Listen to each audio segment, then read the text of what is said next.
The Kremlin habitually rewrites history, unsuccessfully redrawing the Ukrainian map and effectively changing Russian demography. Good afternoon, this is Henry Keane on UATV English, giving the hard truth in easy terms for the whole free world directly from Ukraine. According to the General Staff of Ukraine, the cumulative losses of Russian troops in Ukraine exceeded 250,000. It is the whole population of such cities, for example, as Venice, or Bordeaux, or Plymouth, or Aachen, or Santander in Spain. At the beginning of the invasion, the Russian army had 150,000 soldiers for intervention. Today, the losses are almost 2 times higher. Russia's losses in the war with Ukraine in less than 2 years exceed the cumulative total of all Russian military losses since 1945. And the war is not over yet. And Russians lose not only in human, but also in technical resources. As for now, Russia has returned from storage more than 40% of old Soviet tanks and armored personnel carriers, which was stored at the largest known base of preserved military equipment Vakzhanovo in Buryatia. The Moscow Times writes about this with reference to satellite images in the coming years, and British The Times thinks it is at least 30 these years. Russia will not be able to reach the technical level that it had as of February 23rd, 2022. It is obvious now it is possible to stop the Russian threat only by force, by defeating the Russian army in Ukraine. Only defeat on the battlefield will force Moscow to start negotiations on Ukrainian terms.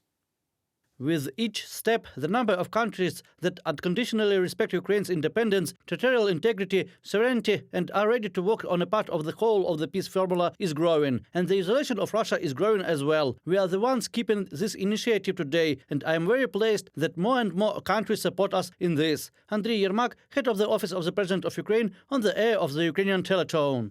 To succeed, Ukraine needs stable and powerful support from its partners, armored vehicles, ammunition, and, in future, aircrafts. Allied assistance is not an expenditure, but an investment in lasting and just peace. So we are very grateful that United States President Joe Biden gave his permission to train Ukrainian pilots on F-16 fighters, and thanks to Denmark and the Netherlands, they would play a leading role in the training. We thank to all our partners in our struggle with Russian aggression. On August 9, 2022, the armed forces of Ukraine launched the first powerful strike on a Russian military facility in the occupied Crimea, the air base in Novofedorivka. I'll remind you that Crimea is an integral internationally recognized territory of Ukraine, and it will be liberated from occupation. The war in Ukraine began back in February 2014. However, it was the Russian full-scale invasion in 2022 that turned the peninsula into a theater of military operations, and Russian military facilities in Crimea, as well as logistics and infrastructure used for military purposes, are not legit. And that makes them legitimate targets for Ukrainian defense forces attacks. Ukraine never attacked civilians in Crimea. However, we urge people to stay away from military facilities for their own safety. I held a meeting on the content of our return policy, specifically regarding Crimea and its reintegration. It is obvious that after the liberation of Crimea from occupation, economic opportunities, personal security for people, and a sense of real freedom, which has not been there since 2014, will return there. But all of this should not be just abstract. Every detail of the deoccupation of Crimea should have a specific meaning. How exactly normal life returns? What exactly this means for Crimea and for all our people? This should be clear to everyone. Step by step, we are making the deoccupation of Crimea more and more achievable and well thought out. To undermine Russian logistics in the Azov Sea region, the armed forces of Ukraine are attacking bridges in the area of Kerch, Chonka, Henichesk and Melitopol. The Russian occupation group in the Azov Sea region is provided mainly through Crimea. The supply routes pass through narrow corridors via bridges and isthmus that connect Crimea with Russia and mainland Ukraine. Under martial law, the holiday season in Crimea is not the best idea, to put it mildly. The presence of Russian tourists, so to say, on the peninsula is illegal. Therefore, I will give a short piece of advice to those who do not want to live in Ukrainian Crimea. Live now, as long as the Crimean bridge is still intact.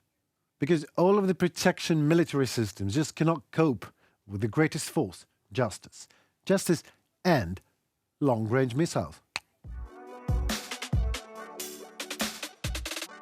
The Russian Minister of Education, Medinsky, presented a new history textbook for 10th and 11th grades, where whole chapters on the 1970s and 2000s were totally rewritten, and a section on military aggression against Ukraine since 2014 was added. A lot can be said about that, but let me give you a person who said something very important about rewriting history. Много раз говорил о том, что I have already said many times that the rewriting of history is done for the sake of momentary political conjunctures and will ultimately harm those who do it.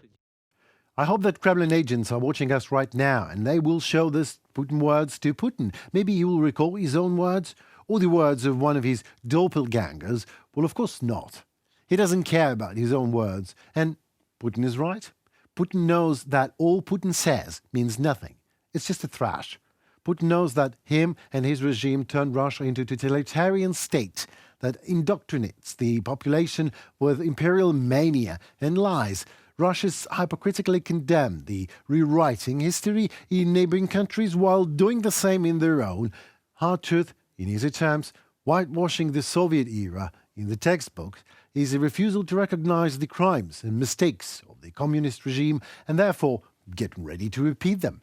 Total lies and manipulations in the textbook about the aggression of Russia against Ukraine discord even with the personal experience of school children and their own parents. The imposition of the curriculum according to the textbooks on school children in temporarily occupied territory of Ukraine is nothing else but yet another crime of Russian invaders against Ukrainian children. It was Henry Keane on UATV English, hoping to give you the hard truth in easy enough terms on our daily wrap-up today. Comment, like and subscribe. Let us know your thoughts in the comments below. Your opinion matters a lot to us. Stay safe and tune for more tomorrow. See you soon.